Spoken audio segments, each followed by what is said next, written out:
Good afternoon. God eftermiddag. Happy Sabbath. Glædelig sabbat. Our camp meeting is rapidly coming to an end. Vores lejrmøde kommer hurtigt til sin ende. These are the last 2 presentations that I will be sharing. Dette er de sidste 2 præsentationer, som jeg vil dele. I want to start with some revision. Jeg vil gerne starte med noget revision. We covered a lot of material Resume. yesterday. Vi gik igennem meget materiale i går. It went quite quickly. Det gik ret hurtigt. So we will do some review. Så vi vil lave noget resume. We've traced some histories Vi har sporet nogle historier from the first line, fra den første linje. New Earth Den nye jord to New Earth. til den nye jord. We're identifying changes Vi identificerer ændringer, that depend on the dispensation. som afhænger af dispensationen. Dispensational changes Dispensationelle ændringer in what God is requiring of his people. i hvad Gud han kræver af sit folk. A statement like that Et udsagn som dette can seem like it must be automatically wrong, kan virke til, at det automatisk må være forkert, or at least dangerous, eller i det mindste farligt. to say that what God requires of his people in one dispensation At hvad Gud han kræver af sit folk i en dispensation, is the complete opposite of what he has instructed another generation. er fuldstændig modsat af, hvad han instruerer dem i en anden dispensation. But this is a principle that we exercise all the time. Men det er et princip, som vi udøver hele tiden. We've just been accustomed to that. Vi er bare blevet vant til det. Whether it's just something that seems obvious to us, Hvor end det er noget, som virker som en or we selvfølge were for os, raised that way, eller vi er opdraget sådan. but we use these concepts all the time. Men vi bruger dette koncept hele tiden. Put simply, Udlæg det simpelt.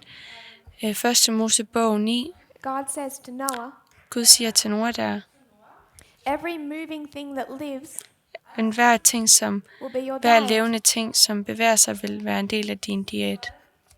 Vil være He's din given diæt. Moses an instruction Han giver Moses en instruktion for exactly what he's meant to eat. om præcis hvad han skal But hvad han I skal spise. believe everyone in this room, Men jeg tror på alle i dette værelse, particularly those baptized recently, specifikt dem, som lige er blevet døbt, so I'll let some of you off the hook, så nogle af jer tager af krogen, understand in our vows forstår i vores løfter, how we relate to diet. hvordan vi relaterer til diæt. So just on that one simple issue, Så bare på det ene simple problem, you're already understanding så forstår I allerede, God is requiring something of you at Gud han forventer that noget af goes dig, directly against som går direkte imod his instructions to Noah. hans instruktion til Noah. We're dealing with the issue of race. Vi arbejder med I wanna emnet om highlight one race. point. Jeg vil gerne highlight en ting, Before we move on, før vi går videre. 2019, 2019 it's a waymark on our reform line. er et vejmærke på vores linje. And what is this waymark? Hvad er det vejmærke? If you're a priest, Hvis du er en præst, it's the close of probation. er det noget tidens ophør. If you're a Levite, Hvis du er en levit, it's a Sunday law. så er det en søndagslov. If you're a Nethinim, Hvis du er en tempeltræl, it's your 9/11. så er det din 11. september. Depends what group you come into, what this waymark represents to you. Hvad vejmærket er, afhænger af hvilken gruppe du er en del af. But we've said before Men vi har før sagt, that the test facing God's people at den prøve, som står over for Guds folk, is similar or the same for each group. er den samme eller lignende for hver gruppe. So if you're a Nethinim Hvis du er en in tempeltræl this dispensation, i denne historie, i denne dispensation, the challenges they're facing de forhindringer, som de står overfor, relate to these issues of racism and sexism? relaterer til disse emner omkring racisme og sexisme. How is God going to bring these subjects Hvordan vil Gud få disse emner in this particular year i dette specifikke år closely to the attention of the Nethinims? til, hvor They don't tempeltrængene care lægger about mærke a til det? 220. De er ligeglade med en 22. They have no idea of a 126. De har ingen idé om, hvad en 126 But er. everyone Men alle can understand a 400-year anniversary alle kan forstå en 400-årig, et 400-årig jubilæum. and 1619 Og 1619 at the same place er det samme sted at the same time. på det samme tid. In American history, I amerikansk historie slavery began. begyndte slaveri Same place and same time på samme tid og samme sted as the first experiment som det første eksperiment with a representative democracy. med et repræsentativt demokrati. So you have the principles of republicanism and freedom Så du har principperne af republikanisme og frihed. begin at the same time Begynder det samme på samme as tidspunkt slavery. som slaveri. And this is why the subject of slavery Og derfor er emnet om slaveri is all through the news. er igennem alle medier. It's being brought before the world. Det kommer ind over for en verden. This year, it's Dette been a år major subject har det været et kæmpe just emne, for normal people, blot for normale mennesker. particularly in the United States, but all over the world. Især i USA, men også over hele verden. It was in 1919, Det var i 1919, 100 years ago, 100 år siden, that women won the right to vote. at kvinderne vandt retten til at vinde. This was the 19th Amendment. Det var den 19. 19. amendment. So racism has become an issue this year. Så racisme har The været et emne principles i of a år. republican government, Princippet Women's om right to et vote. republikansk stat So og racism kvinders and ret til at sexism. stemme. Så racisme og sexisme already a subject. allerede et emne. There's another subject Der er et andet emne, that we can take from 1969, som vi kan tage fra believe they're known as 1969, the Stonewall Riots. som er kendt som Stenvægret. They have the Stenvæg name wrong, I think it was that. riots. Nej, det The glemmer Stonewall mit ord. Riots Det hedder Stonewall Riots, began the gay rights movement. som begyndte bøssebevægelsen, homoseksuelle bevægelsen. So you have a 400-year anniversary, a 100-year anniversary, and a 50-year anniversary. Så en 100 og en The 400 issue for all of them is Um, equality. jubilæum. Alle handler om lighed. So even before a Nethinim, Så selv for en tempeltræl, without the subject of prophecy, uden emnet om profeti, you already have these subjects så har du allerede disse emner, being researched and presented. som har været undersøgt og præsenteret. But we're priests, Men vi er præster, so we don't just have 100-year anniversaries. så vi har ikke kun 100 års jubilæum. God is teaching us a prophetic message Gud han lærer os et profetisk based on the budskab, principles of parable teaching. baseret på principperne af We lignelseslære. take the issue of racism, Så vi tager problemet om racisme, and we saw that there was a new earth, og vi så, at der var en ny jord, equality. lighed. We had one common family, Vi havde en fælles familie, Noah and his family. Noah og hans familie. Then there was a sin, Så var der synd, inequality was introduced, ulighed var introduceret, a curse on Canaan. og så var der en forbandelse over Kanaan. Slavery, racism. Slaveri, racisme. Abraham was a slave owner. Abraham var en slaveejer. You come to the beginning of ancient Israel, Du kommer til begyndelsen af ældgamle and you Israel, find in Leviticus, og du finder i 3. God Mosebog, orders them at Gud beordrer dem to place their neighbors into slavery. at placere deres naboer som slaver. You have him separate Jew from Gentile. Du har ham, som separerer He says jøde Jews fra have andre. rights that Gentiles don't have. Jøderne har rettigheder, A men det Jew har cannot be a Gentiles slave. ikke. En jøde kan ikke være en slave. Solomon implements that. Solomon, han implementerer And dette. then you come to the first advent, the omega of ancient Israel. Og så kommer vi til Omega-historien. This revolutionary rises up, Denne revolution oprejser sig. John the Baptist, Johannes Baptisten, and he starts baptizing people. og han begynder at døbe folk. And then comes Jesus. Og så kommer Jesus. And the Pharisees come to him and tempt him Og farisæerne kommer til ham og frister ham over and over again. igen og igen. And what do they keep bringing with them? Og hvad bliver de ved med at medbringe sig? All the writings of Moses. Alle Moses skrifter. They come to him with their quotes, De kommer til ham med deres citater and they say, og siger, Moses told us Moses har fortalt os, that a man can divorce his wife at en mand han kan skille sig fra sin hustru for every cause. for enhver grund. And Jesus says, Og Jesus siger, it wasn't like that in Eden. sådan var det ikke i Edens have, siger What Jesus. God has put together, don't separate. Det, som Gud har sat sammen, det kan ikke separeres. And they said, Og de siger, but we have quotes. men vi har citater. Moses states that we can do that. Moses siger, at vi kan gøre det. And Jesus says, Og Jesus siger, don't blame me. I skal ikke It's your fault those give mig quotes are skylden. there.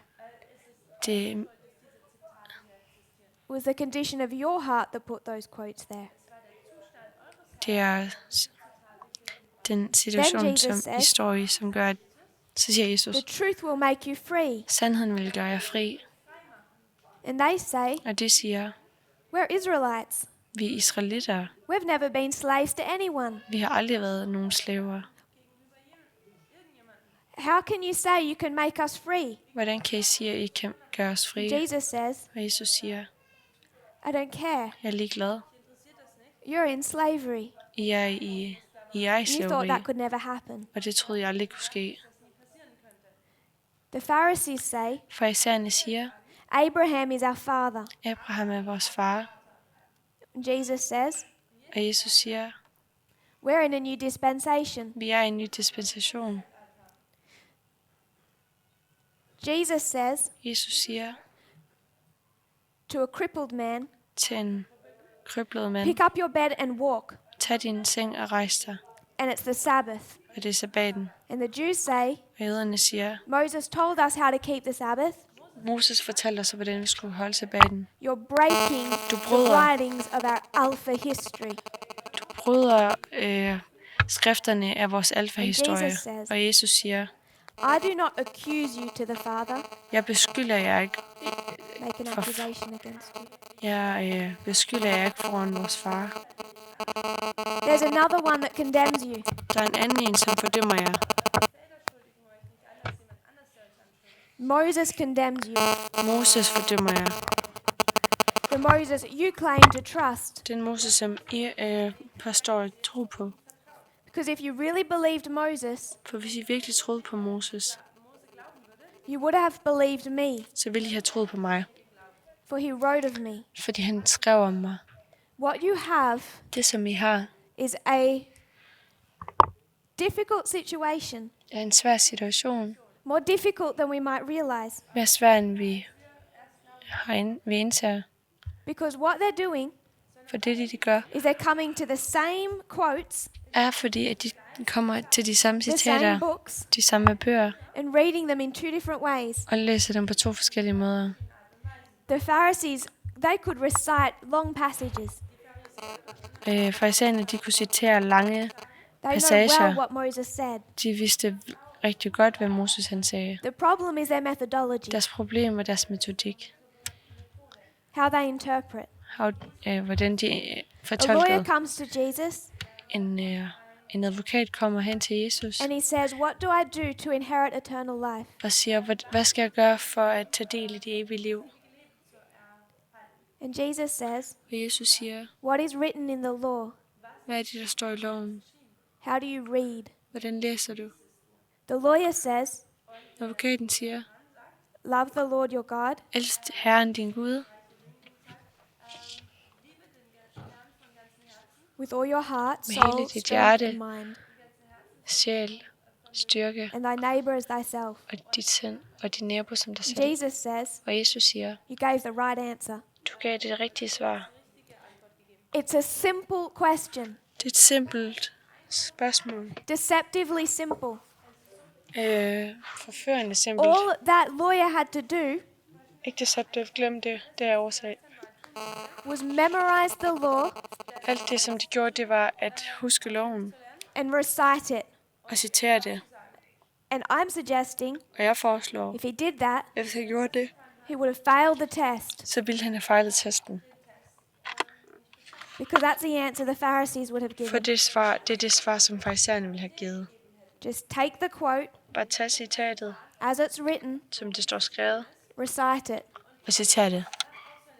But that is not what Jesus was looking for. Men det var ikke det, Jesus han kiggede efter. He identified Han identificerede, that this lawyer at denne is using the advokat correct methodology. bruger den rigtige metodik. There's a whole division Der er en hel, in the Amiga history der er en hel between two different methods of interpretation. der er en uenighed mellem to forskellige metodikker. They have the same material, De har samme materiale, and two sides read it in two different ways. og to sider læser det på to forskellige måder. We're on the side of Christ. Vi er på Kristus side, But they could easily make the argument men de kunne sagtens have lavet argumentet, that he was breaking down the writings of Moses. at han brød Moses argumenter. Where did baptism Eller ever skrifter. come from? Hvor kom det overhovedet nogensinde fra? Because it wasn't an institution of Moses. For det var ikke noget, som Moses etableret. Jew and Gentile. Jøde og andre, som Now ikke er jøder, equal. er nu lige. And all the Jews have to be convinced, Og alle jøderne skal være overbevist, taught, lært, that they are in a slavery to sin. at de er i en slaveri til synden. And all their lives, Og hele deres liv they're taught from quotes er de lært fra citater, that they're special. at de They er can't be specielle, slaves. at de ikke kan være slaver. But if they can admit that Og hvis de kan indrømme det, they themselves are slaves, at de dem selv er slaver, then they can be worked with. så kan de godt blive arbejdet med. I want to identify Jeg vil gerne identificere John the Baptist Johannes Baptisten, stands up, rejser he sig, gives a message, giver et budskab, and what is he telling everyone? og hvad fortæller han alle sammen? There's a Messiah coming.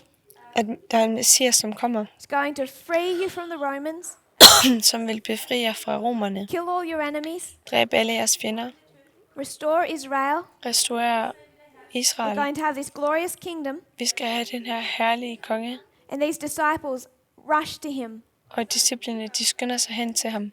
They join John the Baptist, De går sammen med Johannes Baptisten, hoping to play a part in this glorious restoration. håber, at de kan spille en rolle i denne herlige restauration. And then comes Jesus. Og så kommer Jesus. He's slowly telling them Han fortæller dem langsomt, the restoration does not look like what they thought it looked like. at restaurationen ser ikke ud, som de tror, den vil se ud. And he says it and he says it, Og han siger det, and they are not listening. og de lytter ikke. And they get to the point of the cross. De kommer til tidspunktet ved korset. The cross is victory. Korset er The blood of the cross saved us, vinderskab. Blodet ved restored korset the human race. redder os og restaurerer den menneskelige race. It's all restoration. Det hele er restauration. But for those who couldn't see it, Men for dem, som ikke kunne se det, it's complete devastation. så var det fuldstændig ødelæggelse.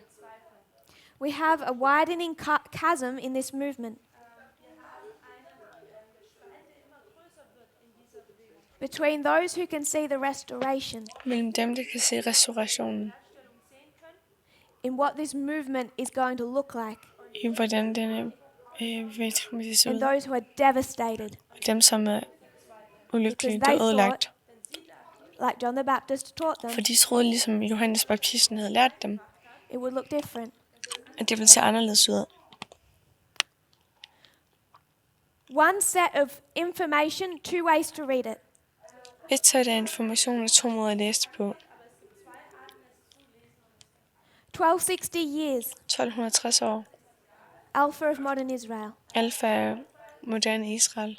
What is the argument of the South? Hvad er argumentet af syden? We went through all of that. Vi gik igennem alt det. They have a thus saith Noah, De har et så siger Noah, a thus saith Abraham, et så siger Abraham, a thus saith Moses, et så siger and Moses, finally a thus saith Paul. og så som det sidste så siger They Paulus. have Old and New Testament. De har det gamle og det nye testamente. And then these Adventists, Og så disse adventister, they're saying de siger, slavery was the creation of Satan. at slaveri var en skabelse af Satan.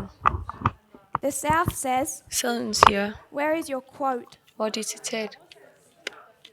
Quoting the South, Citerer syden. the North must give up the Bible and religion Norden må opgive Gud og religion, or adopt our views of slavery. eller adoptere vores synspunkter på slaveri. They both have the Old and New De Testament, har begge det nye og det gamle testamente, but 2 different ways to read it. men 2 måder at læse det på. Ellen White says, Ellen White siger, the minds of the black people sindet for de mørke mennesker, as well as the body has been abused. såvel som kroppen er blevet misbrugt. Slavery Slaveri originated with Satan. er originalt fra Satan. She has no quote for that. Hun har intet citat for det. But she does say, Men hun siger, don't make any political speeches lav ikke nogen politiske taler, that urge for equality between black and white. som prøver at få lighed mellem mørke og hvide. Segregate your churches. Separer jeres kirker, Do not intermarry. og lad være med at gifte jer med hinanden. Just to remind us, Bare for at påminde os. this congregation is not segregated, Denne forsamling, de er ikke separeret, going against a thus saith the Lord. som går imod et så siger Herren. It was an interesting article posted a few days ago in the Washington Post. Der er en interessant artikel, som blev udgivet i Washington Post her forleden nogle dage siden. If you don't have a subscription, Hvis du ikke abonnerer, you can still read a certain amount of articles a month, så kan I stadig læse en vis antal artikler om måneden, or find someone that does and have them send it to you. eller finde nogen, som gør, og få dem til at sende det til jer. This article, Denne artikel it's titled, hedder, Conservatives say that we've abandoned reason and civility. konservative siger, at vi har udelukket Niceness. Being civil.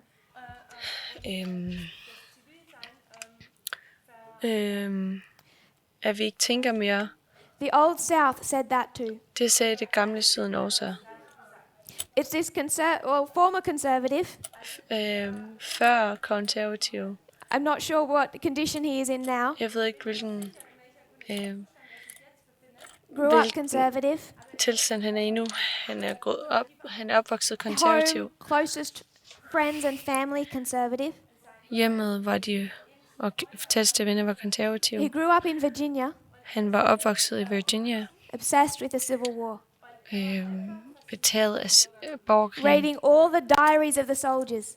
Læste alle Studied dagbøgerne almost nothing af but Abraham soldaterne. Lincoln's speeches. Studerede næsten ikke andet end Abraham Lincolns taler.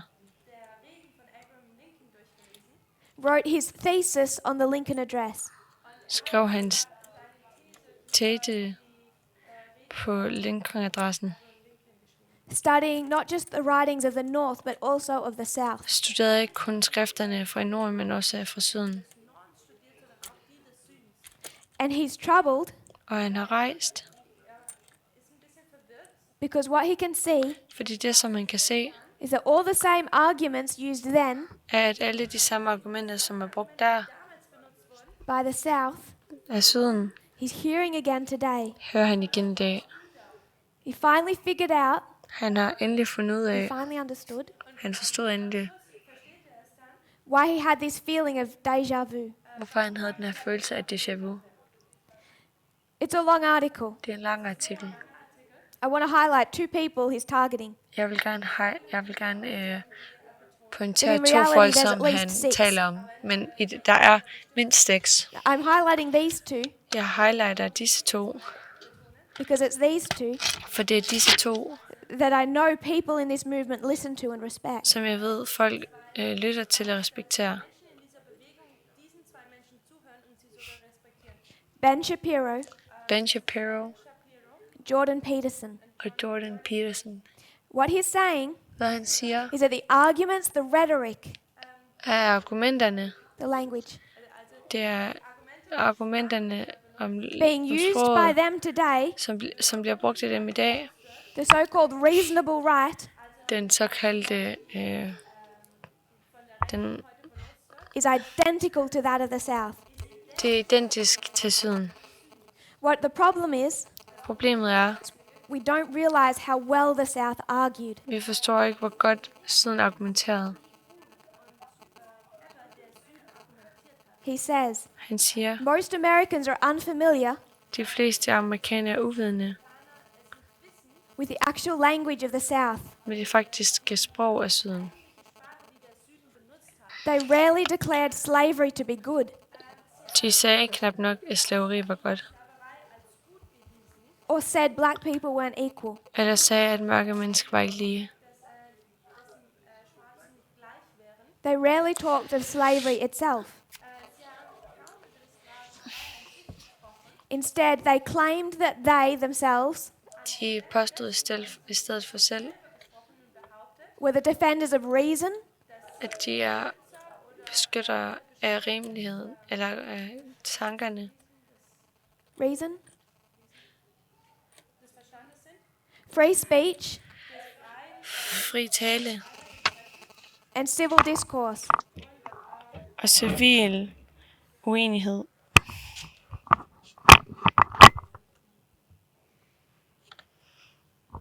Conversations, Jeg mente ikke uenighed, friendly debates. jeg mente bare debatter. The arguments of the South said that the Argumenter Southerners fra Syden sagde, at dem fra Syden were the keepers of the faith var dem, som holdte fast i troen, and martyrs by their dedication og martyrer af deres overgivenhed to facts, reason, and civil conversation. til fakta og til Facts, reason, civil conversation. civile They said samtaler. they're the guardians of freedom and minority rights. De sagde, at de var en vogter af Be aware, frihed. Vær bevidst om. the South is saying they are the persecuted minority. I Syden siger, at de er den efterfulgte minoritet. Det er de. Quoting, Citerer. David against Goliath. David It's igen that bully north imod Goliat. Det er Norden, som mobber, that won't listen to reason som ikke vil lytte til and is To reason. persecuting free speech. han forfølger fri tale. It's the same argument these conservatives are making today. Det er de samme argumenter, som de laver i dag, som de konservative The laver i idea that dag. you can't, Ideen om, that at the du left ikke won't kan, let you express at- a different opinion. at venstrefløjen vil ikke lade dig udtrykke en anden form for mening.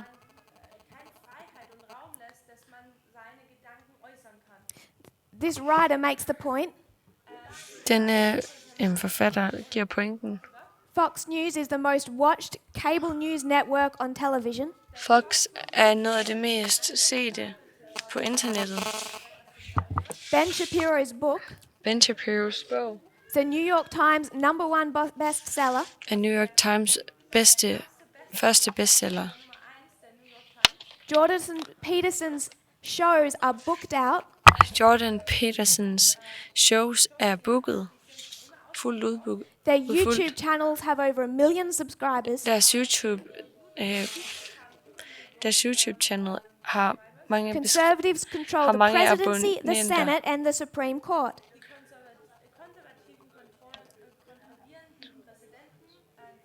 De konservative kontrollerer præsidenten og They are den- not David against a liberal Goliath. det er ikke David imod en liberal Goliat. Going back to the south. They're stressing the Tilbage til importance of syden. logic, Det stresser vigtigheden af logik, facts, truth, science. fakta, sandhed og rigtig They videnskab. accuse the North De beskylder Norden for being romantic idealists, for at være romantiske, that the North ignores the Idealister. experience of centuries. at Norden ignorerer erfaring They say fra that the issue of slavery årtier, og de siger, at problemet om slaveri should be open to fair and honest investigation. skal være åben til en fair undersøgelse. Should stand or fall according to facts. De skal falde eller stå i forhold til fakta. They say they have the best interests of the black people at heart. De siger, at de har de bedste intentioner for mørke mennesker i hjertet. Quoting John Wilkes Booth. Jeg citerer John Wilkes Booth, Just before he shot Abraham Lincoln. lige før han skød Abraham Lincoln. No one cares more about the black people than I do. Ingen holder mere af de mørke mennesker, end jeg gør. He says Han siger, that to free the black people into a cold, cruel world at befri de mørke mennesker i en kold og ond verden would destroy them. vil ødelægge dem. He says it's science. Han siger, at det er If videnskab. white people were built Hvis hvide mennesker var bygget to work in the hot fields, til at arbejde i varme marker, they would. så ville de. But their constitutions are built differently. Men deres lov er bygget anderledes. Grundlov er bygget anderledes. The claim he makes before he shoots Lincoln Det, som han siger, før han skyder Lincoln, was not anger that slavery had ended. var ikke enden på slaveri.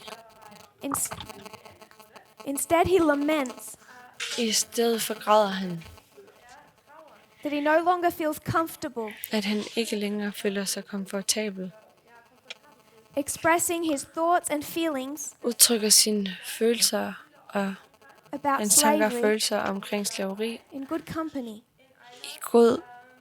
i godt selskab. They never saw themselves as the oppressors, De så aldrig dem selv som dem, som gjorde andre ked af det, but as the oppressed, men til dem, så blev ked af det. made to feel isolated and shamed Og for at føle dem isoleret. De følte sig isoleret, just because they have the rights to think freely. bare fordi de har retten til at føle, And the northerners til at tænke, som de vil. Og dem fra Norden humiliate and bully them for their free beliefs. ydmyggør dem og mobber dem for deres frie tro. Lincoln fought hardest Lincoln, han kæmpede hårdest, not against those who openly supported slavery, ikke imod dem, som åbenligt but støttede slaveri, against some politicians men mod nogle who wouldn't politikere, defend slavery, som ikke vil beskytte slaveri, eller but said that they were bound by duty man sagde, at de var bundet af arbejde to defend the rights of the South, til at beskytte, as it was an American principle for at beskytte rettighederne i To syden, for freely det var et choose amerikansk how you live. princip for, fordi det er et amerikansk princip for, at du kan vælge, hvad du the hvordan du argument gerne vil made leve. then by the South Argumentet, som så var lavet af syden, is identical er identisk to that made by the likes of Ben Shapiro, Jordan Peterson, er lavet af dem, som hedder Ben Shapiro og John Peterson and others today. og andre i dag. And they are more dangerous than Steve Bannon. Og de er mere farlige end Steve Bannon. The rest of this article Resten af artiklen takes a quote from Ben Shapiro tager et citat fra Ben Shapiro and a quote from the South, og et citat fra Syden. almost identical. Næsten ens. Does that through 6 different conservative writers. Og det gør de gennem 6 forskellige forfattere. A straight compare and contrast. En direkte sammenligning og kontrastering. Because the arguments made today, For argumenterne, som er lavet i dag, they mostly don't come out and just state it. de kommer ofte ikke bare ud og så giver et udsagn. That immigrants or black people are inferior. At immigranter og mørke mennesker, de er mindre værd. That women are inferior. At kvinder, de er mindre værd. They're much more subtle. De er meget mere forsigtige. But so was the South. Men sådan var Syden også. So we find, Så vi finder, we come to this history, vi kommer til denne historie. Alpha of modern Israel. Alfa af moderne Israel. Despite all those good arguments about southern free speech and belief, For at starte på alt det, der er Sydens frie tale. the movement stands firmly against them. Bevægelsen står stærkt imod dem. But she also says these Men things. hun siger også disse ting. Then you have the civil rights movement, Så har du civil and then the Amiga of ancient Israel. The Amiga of modern Israel. rettighedsbevægelsen. Så har du omegaen af moderne Israel. We come to sexism. Så kommer vi til sexisme. Same story. Samme historie. Eden to Eden. Eden til One eden. common family. Ens familie. En fælles familie. Equality. Lighed. Eva's cursed, Eva, hun er forbandet put in subjection to her husband. og bliver underdanig til sin ægtefælle, sin ægtemand. Then we find Abraham, Så har vi Abraham, male covenant. mandepagt. Moses, Moses, male priest. mandepræst. Samuel, Samuel, male school of the prophets. mand af Male profeternes kings. skole. Konger, mænd som er konger. It's all a patriarchal system. Alt er et patriarkisk system. Then the first advent, Så er det første komme. Amiga of ancient Israel. Omega af ældgamle All of a Israel. sudden, this one goes. Det pludselig så går den her. There's a male covenant Der er en until mandepagt John the Baptist. indtil Johannes Baptisten. Then the male priesthood. Som There's a male priesthood præsteskabet. Der er et mandligt præsteskab. until Elder Jeff Pippinger. Lige indtil Jeff Pippinger. Solomon. This history. Denne historie. The male kings Kongerne som er mænd. De until mandlige Hillary konger. Clinton. Male school of the prophets Lige indtil Hillary Clinton. Og mandlige profeternes skole. until Herfra this indtil movement. denne bevægelse. So Så we can go to 1 Timothy. vi kan gå til Someone 1. wants the office Timotheus. of an elder. Hvis nogen vil det modsatte af en ældre, He does a good work. så gør han et godt arbejde. Should be the husband of one wife. Så bør han være en Good ægtefælle til en priest, kvinde. father in the family. En god præstefader i familien. Jeg har oversat forkert And all før. we're saying Og alt det vi siger, is, how can we read that hvordan kan vi læse det? and say male? Og sige mand og mand. Because all of you have already accepted For I har alle sammen allerede accepteret, that these no longer are. at det ikke længere er. We can bring other evidence to bear on that. Vi kan bringe andre beviser ind for at støtte om dette. But our first argument is methodology and consistency. Men vores første argument er metodik og But if you can konsistenthed. see what we've already done, Men hvis I kan se, hvad jeg allerede har gjort, hvad vi allerede har is not a gjort, new or radical action. er det ikke en ny eller radikal handling. The problem people have, Problemet folk har, what they're saying, hvad de siger, how far is this going to go? hvor langt skal det der gå ud? What is next? Hvad er They're det, der worried about skal? what's coming. De er bekymrede for, hvad der skal komme. They don't know where this movement is heading, and they're worried it's going to make them uncomfortable. De ved ikke, hvor denne bevægelse er på vej hen, og de er bange for, at det gør dem ukomfortable. Let me remind you, Lad mig påminde jer om, the time of the end, at noget tid, eller endens tid, 1798, 1989, 1989, Miller, Miller, Pippinger, increase of knowledge, forøgelse af viden, October 22, oktober den 22. primary application, Den primære anvendelse 2019. 2019. October 22 Oktober den 22. comes and goes, kommer og går. but for 46 years, Men i 46 år, go through the quotes. gå igennem citaterne. They're camp meetings, Der er lejremøder. they're baptisms, Der er dåb. the message they're giving of the second advent, Budskabet om det the andet story komme. of the movement. Historien om bevægelsen. For 46 years, I 46 år, under our pioneers, under vores pionerer, they get to this history, kommer til denne historie. go back to those quotes, Gå tilbage til disse citater. all those baptisms, Alle disse, all those camp Job. meetings. alle disse lejrmøder. They're preaching about the second advent, De prædiker om andet komme. Sunday after Sunday, Søndag efter søndag. for 46 I years. 46 år. They're past their close of probation, De er gået forbi deres nødtidens ophør. and someone comes to them Og nogen kommer hen til dem and tells them og fortæller dem about the Ten Commandments om de 10 bud, and that Sunday isn't Sabbath. og at søndagen ikke er sabbaten. So if you're worried Så hvis du er bange for, that after 30 years bekymret om, at efter 30 we're år, making changes here at vi så laver ændringer her, under the Midnight Cry message, under midnatsråbsbudskabet, be aware så vær we velvidende om, haven't got here yet. at vi ikke kommer hertil. You can worry all you like. Du kan være bekymret alt det, du har lyst til. It won't help Det hjælper ikke, because they should have worried too. fordi de skulle også have været bekymrede. What commandment are we breaking? What are we not keeping? Hvilken del af loven bryder vi? What is Hvad er our det, vi ikke Sunday kan? worship? Hvad er det, vi ikke gør?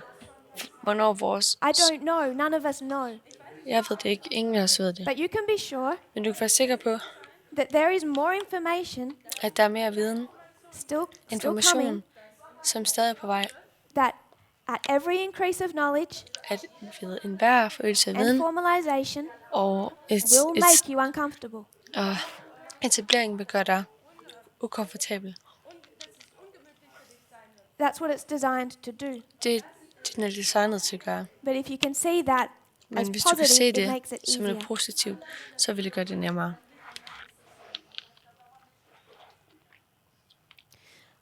I said earlier in presentations, Jeg sagde tidligere i nogle præsentationer, the basis of this whole Midnight Cry message at grundlaget for hele det is midnatsråbsbudskab embedded in the King of the South. er dækket i Sydens Konge.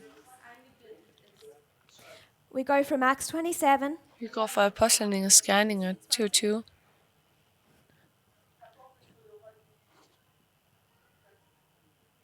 take a 273 tager en 253 to the history of 73 Pyrrhus. til historien om Pyrrhus. Pyrrhus Pyrrhus is the king of the south. er Sydens konge, We understand the history of Pyrrhus in Alpha and Omega. og vi står historien om Pyrrhus i Alfa og Omega. We learn a lot about the king of the north. Vi har lært meget om Nordens konge, Antigonus, Demetrius, Antigonus og Demetrius, Seleucus, Lukas, Rome. Rom. But the core underlying theme is the king of the south. Men det, som er grundlag for dem alle sammen, er Sydens konge. Det grundlæggende tema I er want to Sydens konge. suggest Jeg vil gerne foreslå, that is unique to any message God's people have ever had. At det er unikt for noget, som for alt, hvad Guds folk nogensinde har modtaget. If you were to go to the writings of Daniel, Hvis du vil tage if Daniels you were to go to skrifter, Daniel 2, hvis du går hen til Daniel 2, it's the story of a statue. så er det en historie om en statue. Babylon, Medo, Persia, Greece, Rome, Babylon, Medo-Persien, all Grækenland the og king of the Rom. north. Alle Nordens konger. Go to Daniel 7, Gå til Daniel 7. all the king of the north. Alle er Nordens konge. You do have introductions of the king of the south, Du har introduktioner om Sydens konge. but the theme is from the perspective of the king of the north. Men temaet er fra perspektivet af Sydens konge. Daniel 8, Daniel 8. king of the north. Nordens konge. Daniel 11, Daniel 11. there's some of the king of the south, Der er noget af Sydens konge, but the theme is the king of the north. hvor temaet If you were er to go Nordens to the konge. writings of Paul Hvis du tager Paulus skrifter in 2 Thessalonians, i andet he's warning Thessalonikerbrev, them about the king of the south. advarer han dem om syden? No, Nej, he's warning them about the king of the north. han advarer dem om Nordens konge. If you were to go to Revelation, Hvis du går i åbenbaringen, there's some stories of the king of the south så er der nogle historier om Sydens konge, as they relate to the king of the north, som de relaterer til Nordens konge. but his underlying subject is the king of the north. Men hans underliggende grundlag for det er Nordens konge.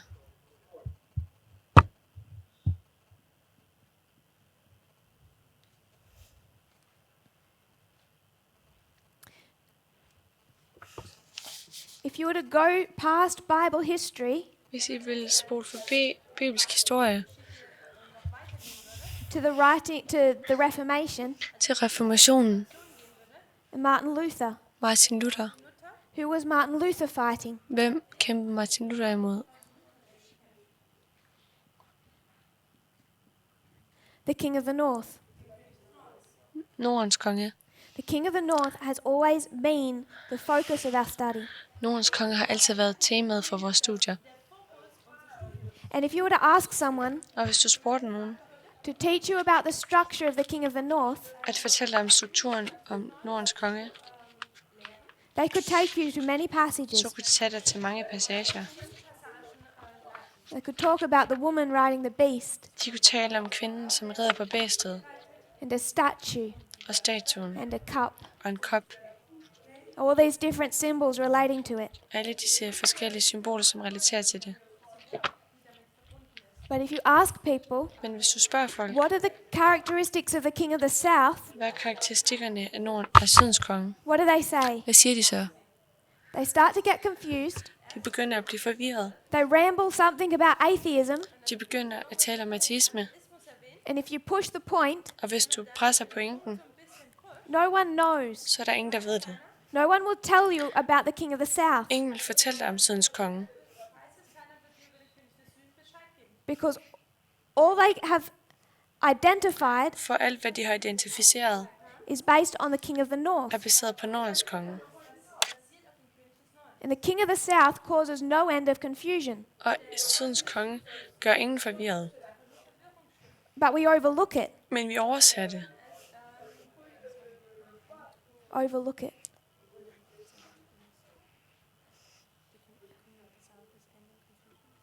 Just leave it. They overlook it. Okay, wir gehen da einfach über die Thematik hinweg. It's not a coincidence Det er ikke et tilfælde, that these studies at disse studier are from the perspective of the south. er fra Sydens perspektiv. So I want us to consider the king of the south. Så jeg vil gerne have, at vi overvejer Sydens konge.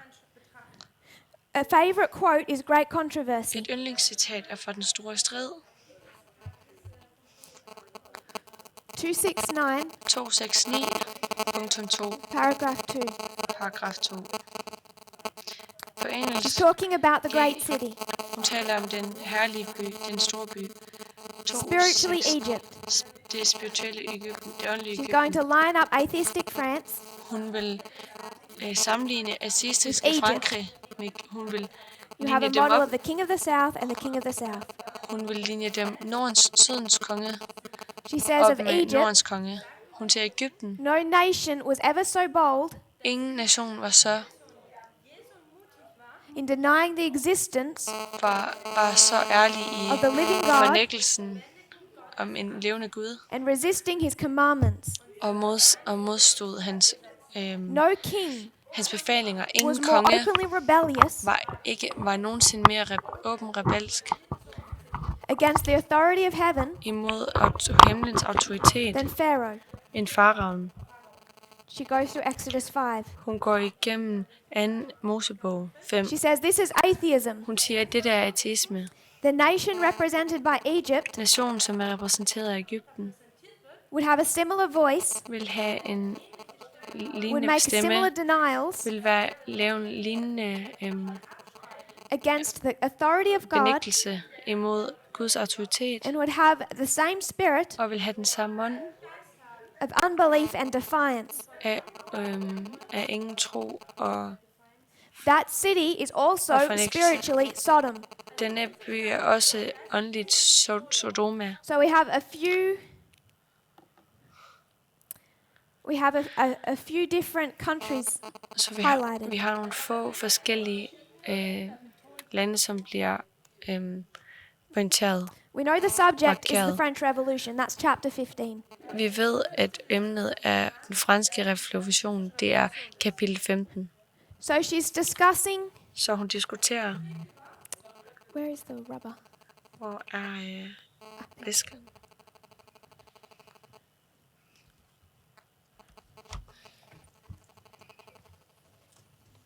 She's taken Hun tager Egypt, Egypten,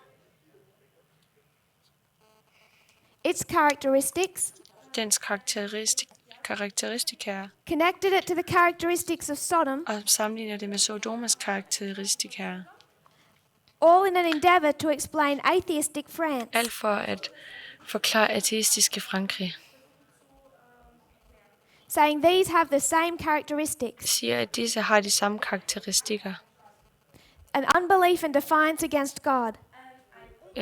Ingen tro, og She says what also at characterized de ikke kan Sodom lide Gud. Og hvad der også har karakteriseret Sodoma, was manifested in licentiousness. var vist i This is the main characteristic licentiousness. Det der var den of the primære nation that would karakteristik fulfill the specifications. af nationen, som vil opfylde specifikationerne.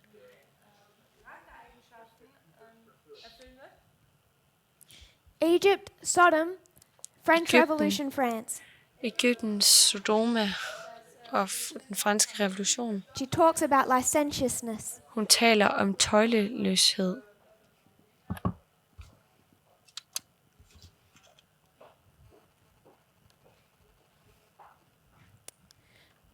We're building a model Vi bygger en model of the King of the South. af Sydens Konge. We're not going to great detail, Vi vil ikke gå i store detaljer, but this is from where we get our characteristics of the King of the South. men det er fra, hvor vi får vores karakteristika We could go back to the Alpha history and talk af about the Frankrig. Soviet Union. Vi kan gå tilbage til alfa-historien og snakke om Sovjetunionen. Our history talk about Russia. Vores historie taler om Rusland. When we use the words King of the North, King of the South, Når vi bruger ordene Sydens Konge og Nordens Konge, we're using a particular model. så bruger vi en specifik model. That model Den model is a model of geography. er en model om geografien. Daniel 11:4 Daniel 11:4 will give you the model of geography. vil give dig modellen om geografi.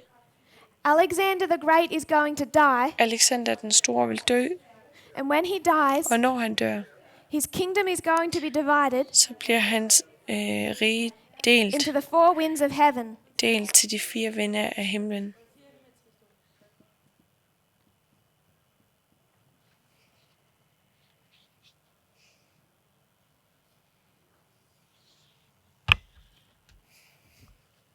I will do that again.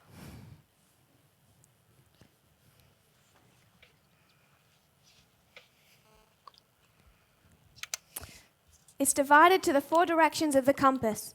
Det er delt i de 4 retninger af kompasset. This is all the model of geography. Det er alt sammen modellen om geografi. You have north, south, east and west. Du har Norden, Syden, Østen og If you were Vesten. to imagine this is the earth, Hvis du forestiller dig, at det er jorden, it has 4 directions to the compass. så har den 4 retninger på kompasset. North, south, east, west. Nord, syd, øst, vest. Now, if I was to ask you Okay, hvis jeg spurgte jer to take me to the point of absolute east, at tage til pointen om fuldstændig syd. Øst, mente jeg. where would you take me? Hvor vil du så tage mig hen? If we were to head east. Hvis vi gik syd-øst på. Sorry. North, south, east. That's east. Sorry. Tricky. If I was to ask you to take me east Hvis jeg bad jer om at tage mig øst på, to an absolute point, where would you take me? til et fuldstændigt punkt, hvor vil I så tage mig hen? You would be confused. Så vil I blive When we talk forvirret. about the east wind, Når vi taler om østvinden, what country are we talking about? hvilket land taler vi så om? We don't have one. Vi har ikke et. We just have an ideology. Vi har bare en ideologi. Because there is no east. For der er ikke nogen øst. There is no country you can pinpoint Der er intet land, som du kan pointere, when you're talking about geography. når du taler om geografien. If I was to ask you to take me west, Hvis jeg bad jer at tage mig øst på, what country do you Vest take me på. to? hvor vil I så tage mig? Hvilket land vil I tage mig til? There's no country that is west. Der er intet land, som er vest. We have the Western world. Vi har den vestlige verden. That's not one country. Det er ikke et land. There is no absolute point that's west. Der er ikke et absolut punkt, som er vesten. Our model of geography Modellen for geografi is to explain the directions of the compass, er at forklare but they have different characteristics. retningerne af kompasset, men de har forskellige Now, if I was to karakteristika. ask you Hvis jeg skulle spørge jer to take me to absolute north, at tage mig til absolute nord, where would you take me? hvor vil I så tage mig hen? You take me to a North Pole. Så vil I tage mig til Nordpolen.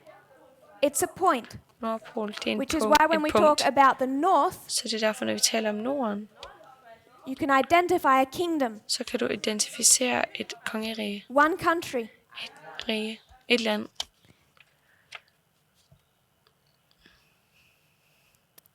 You take me to the North Pole. Du tager mig til Nordpolen. Now, if I was to ask you Okay, hvis jeg spurgte jer to take me to absolute south, at tage mig til det absolut sydlige, where would you take hvor me? vil I så tage mig hen? An absolute location. Til en absolut lokation. The east wind and the west wind can mean different countries, Østvinden og vestvinden kan betyde forskellige lande, but the north and south are extremely specific. men Norden og Syden er meget specifikke. They are poles. De er poler. You could call them Du kan kalde dem polar opposites. polare modsætninger. Absolute extremes Absolut ekstremer on the Earth's sphere på jordens sfære, i jordens sfære. that are absolutely opposed to one another. De er totalt modsatte hinanden. So when we think about the king of the north Så når vi tænker på Nordens konge and its characteristics, og dens karakteristika, they're polar opposite to the king of the south and its characteristics. så er de modsatte poler mod hinanden og deres This model karakteristika. Denne model Enables us to do a compare and a contrast. gør os i stand til at bruge en sammenligning og en What's kontrastering. the model of the king of the north? Hvad er modellen for Nordens konge? The king of the north Nordens konge is a particular relationship har et specifikt forhold between church and state. mellem kirken og staten. And what does that look like? Og hvordan ser det ud? The language of Revelation, Sproget the for, woman riding the beast, sproget for åbenbaring. it's church Kvinden, som rider bæstet, det er kirke over state. over stat. That is the model of the king of the north. Det er modellen for Nordens konge. Now, when we talk about the king of the south, Når vi taler om Sydens Konge, we don't know how to define it. så ved vi ikke, hvordan vi skal definere det. We say it has no church. Vi siger, at den har ikke nogen kirke. Does the king of the south have a church? Har Sydens Konge en kirke? Yes. Ja, But it's a polar opposite model to the king of the north. men den er polar og modsat Nordens konges. So, what is the model of the king of the south? Så hvad er modellen for Sydens Konge? It must be Det må være state stat over church. over kirke, i stedet for, hvor det er Nordens konge I er want kirke over to stat. quote Jeg vil gerne citere Vladimir Putin. Vladimir Putin. These are all interviews Det er alle sammen on interviews YouTube. på YouTube.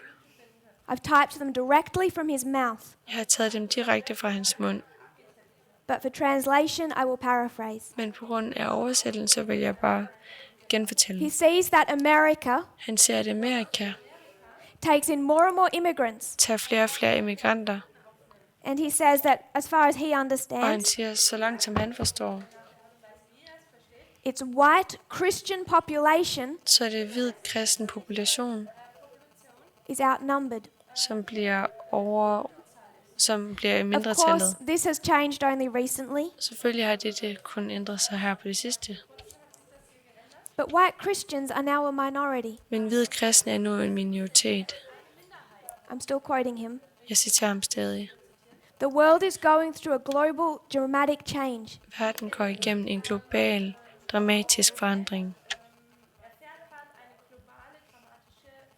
Not saying it's good or bad, Jeg siger ikke, at det er godt eller dårligt, but there's these global changes, men der er disse globale ændringer, and white Christians are now minorities. og hvide kristne er nu minoriteten. Russia is a large space. Rusland er et kæmpe You sted. look at its culture and history. Når jeg kigger på kulturen og You look at historien, its culture and history, and it's undoubtedly European. og så er den uden tvivl europæisk. We need to preserve this, Vi bliver nødt til at bibeholde dette. our European culture. En europæisk kultur.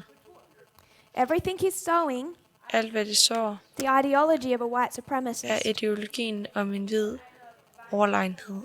and he's been doing this for years. Og det har han gjort i mange år. It's got to the point Det er kommet til det punkt, people are recognizing at folk genkender, that by working over a period of years, at ved at arbejde i en periode af år, 20 years, 20 år, he is the international leader så er han den internationale leder of the conservative Christian far right. af de konservative hvide kristne helt ud til højre.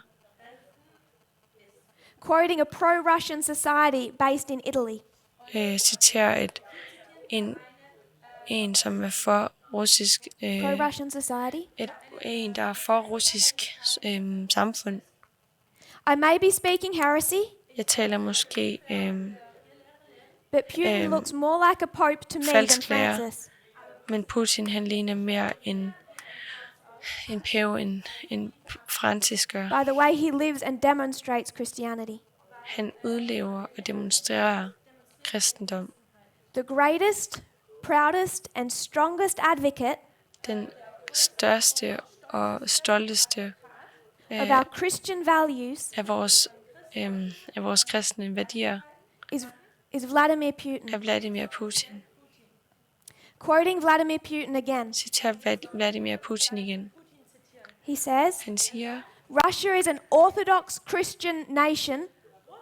Rusland er et ortodoks kristen nation. There's always been problems Der har altid været problemer between Orthodox Christianity mellem ortodokse kristne and the Catholic world. og den katolske verden. I want to say a few words about Catholics. Jeg vil gerne tage nogle få ord om katolikker. So listen closely. Så lyt The King of the forsigtigt. South is going to talk about Catholics. Sydens konge vil tale om katolikker. He says, Han siger, are there any problems there? er der nogle problemer der? Are there any problems there? Yes. Ja, He's talking about the sexual abuse scandal. han taler om den seksuelle misbrugsskandale, der var. But they cannot be over-exaggerated Men de kan ikke overvurdere, overreagere used to destroy the Catholic Church itself. og så ødelægge den katolske kirke. We cannot destroy the Catholic Church Vi kan ikke ødelægge den katolske kirke because of these scandals. på grund af disse skandaler. Sometimes I have the feeling Nogle gange har jeg følelsen, that those liberals at disse liberale are using certain problems with the Catholic Church bruger visse problemer ved den katolske kirke as a tool to destroy the church itself. som et værktøj til at ødelægge selve kirken. This is incorrect and dangerous. Det er forkert og farligt. Remember, Husk, quoting the King of the South, citer Sydens Konge. have we forgotten Har vi glemt, that all of us at alle af os live in a world lever i en verden, based on biblical values? som er baseret på bibelske principper. Even atheists live in a world based on biblical values. Selv ateister, de lever i en verden baseret på bibelske principper. We don't have to think about this every day, Vi behøver ikke at tænke på det her hver dag, but deep inside, men helt inde i, we have those fundamental rules dybt inde i, har vi disse fundamentale regler and moral values. og moralske værdier. In this sense, På denne måde, traditional values are more stable så er traditionelle værdier mere stabile and more important og mere vigtige for millions of people for millioner af mennesker, than this liberal idea, end denne liberalske idé, which in my opinion hvilket i min mening is dying or dead. er døende eller død. The journalist says, Journalisten siger, so Putin, King of the South, Sydens Konge, is religion not the opium of the masses? er religion ikke opiumet af massen? Who is he quoting? Hvem citerer han?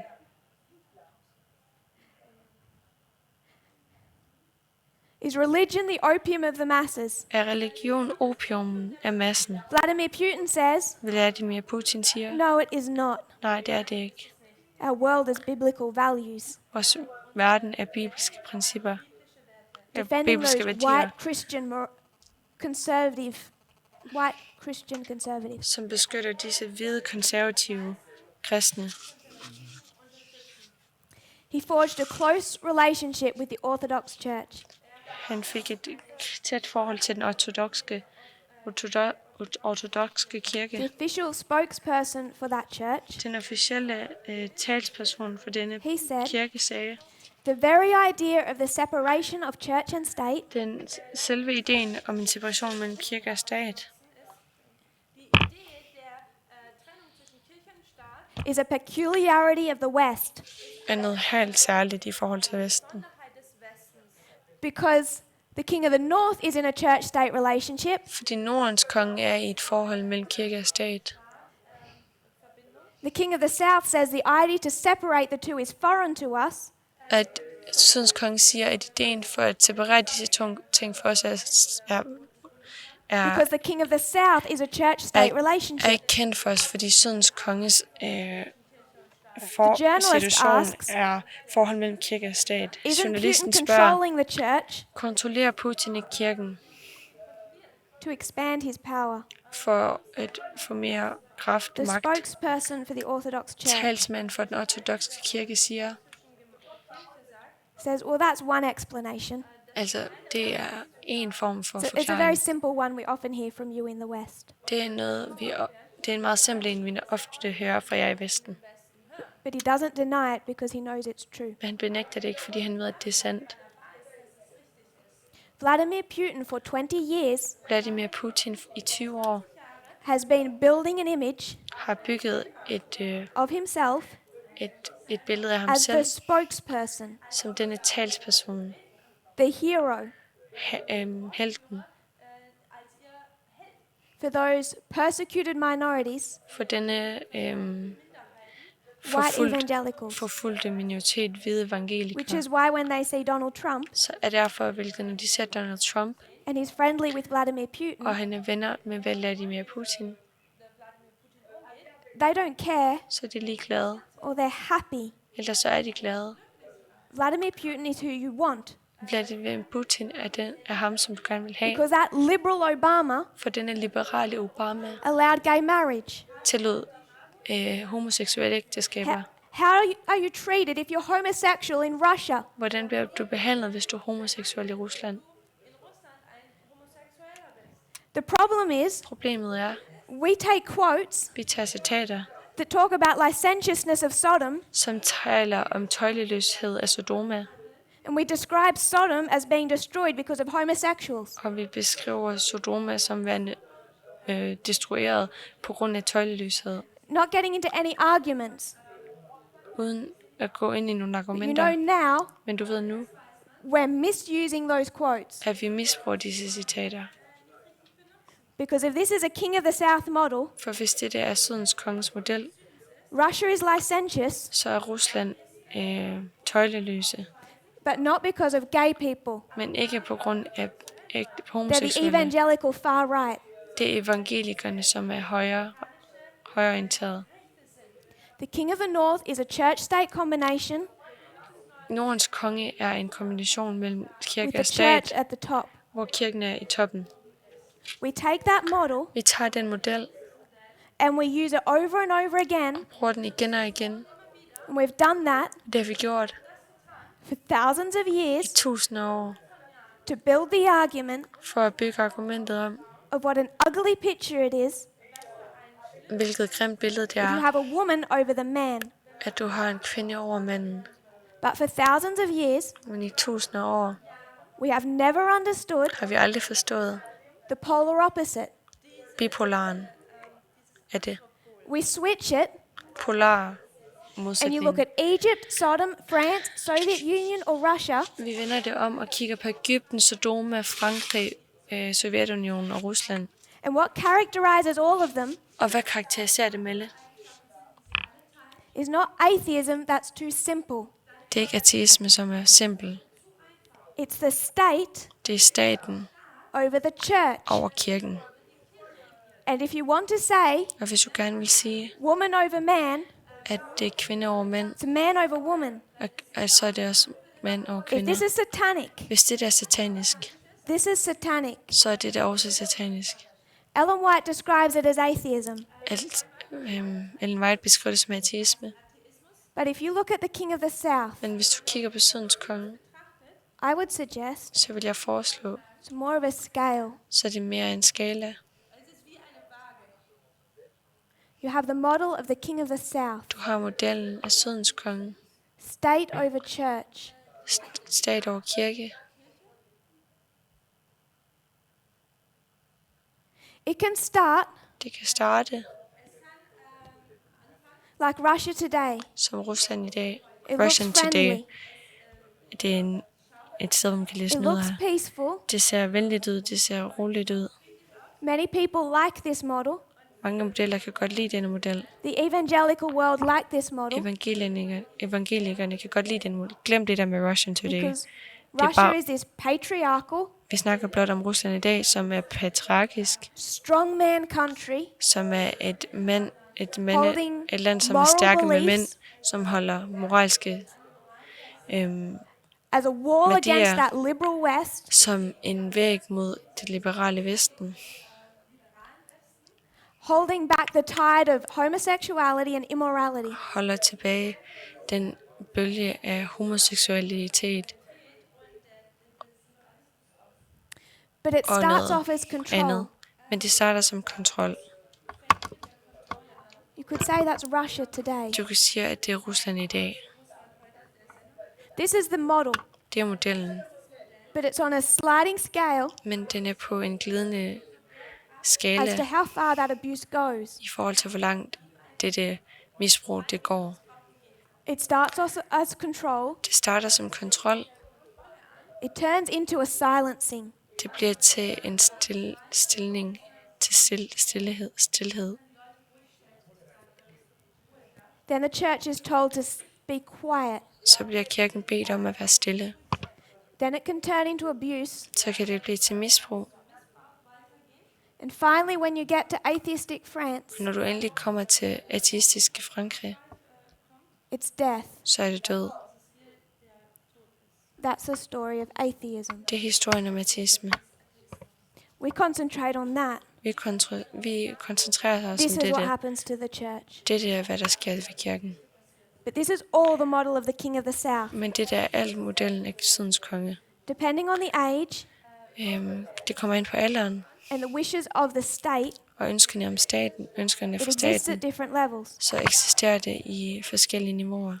So during the history of the Soviet Union under Stalin, Så gennem Sovjetunionens historie under Stalin, it was here. så var det her. And then Og Germany invaded. så invaderede Tyskland.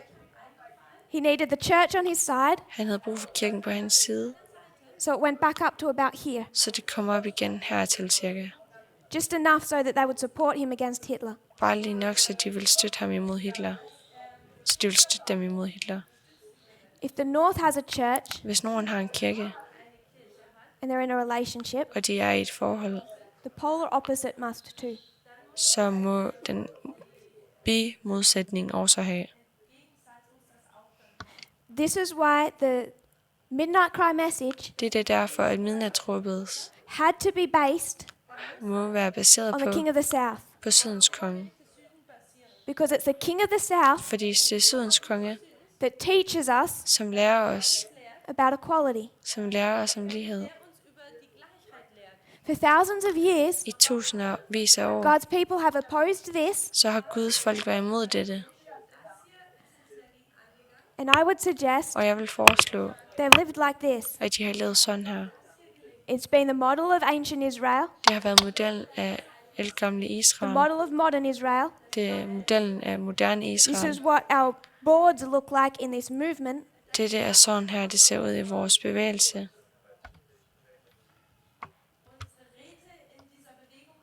God's people Guds folk have behaved as if they are the King of the South har opført sig, som om de var Sydens Konge. in their homes I deres hjem and in their organizations. og i deres organisationer.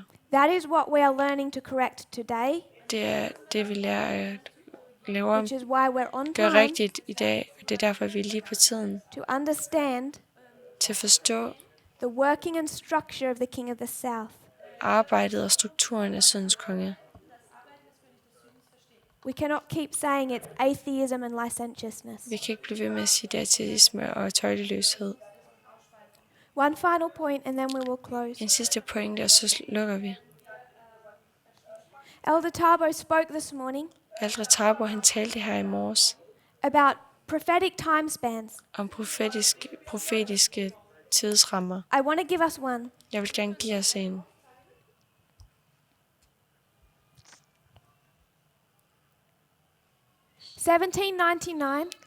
1798, 99 to 2019. til 2019. This is 220 years. Det er 220 år. What does the number 220 represent? Hvad repræsenterer tallet 220? It's restoration. Det er restauration. This is the story Det er historien of restoration. om restauration. In 1799, I 1799, there's an important discovery. der er en vigtig It's the Rosetta Stone. opdagelse. Det er Rosetta-stenen. The Rosetta Stone was unearthed, Rosetta-stenen var fought over between the British and the French. blev kæmpet om mellem It's written in britterne 3 different og languages. franskerne. Den er skrevet på 3 forskellige sprog, And for the first time, og for første gang, it opened up så åbnede den an understanding of the language of Egypt. en forståelse af sproget af Egypten. Inscribed on that stone, Skrevet på denne sten in hieroglyphics, i hieroglyffer, is the pharaoh of the time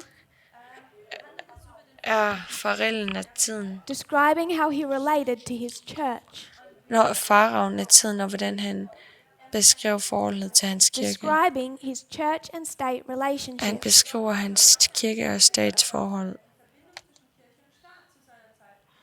We have 2 faulty glorious lands. Vi har 2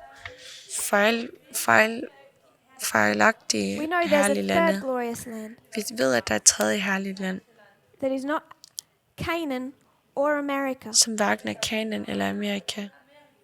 These two faulty glorious lands Der er to fejlagtige herlige lande. do not properly demonstrate De demonstrerer ikke ordentligt, what it means to be a member of the glorious land. hvad det vil sige at være en del af det herlige land. Demonstrieren, was es bedeutet, ein Mitglied des Herrlichen Landes zu sein. The glorious land Det herlige land is where? er hvor? It's wedged between Det er the king mellem of the north and the king of the south. Nordens konge og Sydens konge. It's not church over state or state over church. Det er ikke kirke over stat eller stat over kirke. It's state and church side by side. Det er stat og kirke side mod side. A relationship Et forhold, that was not properly implemented som ikke blev ordentligt implementeret, either in ancient Israel or the United States. hverken i det ældgamle Israel eller i USA. 220 years ago, the Rosetta Stone was unearthed. 220 år siden, der var Rosetta-stenen. It opened up to us the language of Egypt Den åbnede for os. Der blev den udgravet, by og den åbnede describing os. the relationship between the Pharaoh and his church. Den åbnede sproget af Egypten og fortalte os om forholdet mellem kirken og staten. 220 years later, 220 år senere, right on time for a restoration, lige til tiden om en restauration, we're understanding the relationship of the king of the south så forstår vi historien om Sydens Konge, regarding their state and their church. som handler In om 2019, staten og kirken i thanks to 2019, an opening up about the king of the south, takket være en åbenbaring af Sydens Konge, we're able to experience a proper restoration. så er vi i stand til at forstå en ordentlig restauration, A correct understanding en korrekt forståelse of what it means af, hvad det vil sige, to be a citizen of the glorious land. hvad det vil sige at være en borger af det herlige land.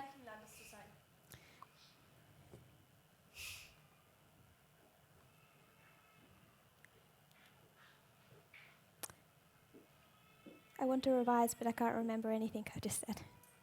Jeg vil gerne gentage, men jeg kan ikke huske noget af det, jeg lige har sagt. Our subject Vores emne comes from the king of the south. kommer fra Sydens Konge. It's that core subject that we have been expanding upon. Det er det emne, When we som vi har understand the talt king of om. the south today, Når vi forstår Sydens Konge i dag, it's overly simplistic så er det oversimplificeret. to talk about licentiousness.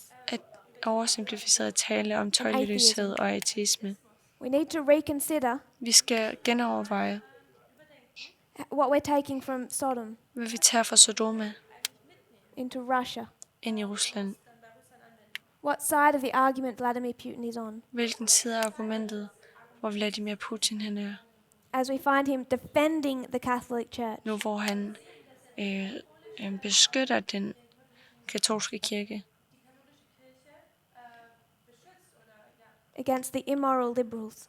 imod de immorale liberaler. We understand Vi forstår, that he does this at han gør det, because he needs the church in his control fordi han har brug for kirken i sin kontrol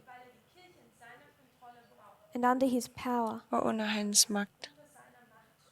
So we have exhibited for us today Så vi har for os selv i dag demonstreret two different models 2 forskellige modeller of a church and state relationship. om et forhold mellem kirke og staten. Both of them are satanic. Begge er det med sataniske. Our option is a third, Vores, side by side. vores, det vi kan vælge mellem er midten. Side ved Kneel with side, me, we'll close in. lighed. Hvis I knæler med mig, så lukker vi i bøn.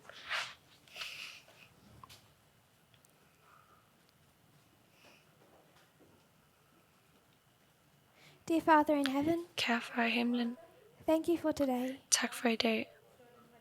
Thank you for what you are doing for your people. Tak for det, du gør for dit folk. I pray you'll be with us. Jeg beder, at du må være med os. We know that this is only the beginning of a process. Vi ved, at det der er kun begyndelsen af en proces. There are serious changes Der er seriøse ændringer, that need to be made som er nødvendige at blive lavet, so that we can properly come into accordance with this message. så vi på en ordentlig måde kan komme i enighed med dette budskab. I pray you'll grant us wisdom, Jeg beder, at du må give os visdom guide every step, og guide hver et skridt, that all might be done for your honor and glory. at alt må blive gjort til din ære og til din herlighed. I pray this in Jesus' name. Jeg beder dette i Jesu navn. Amen. Amen.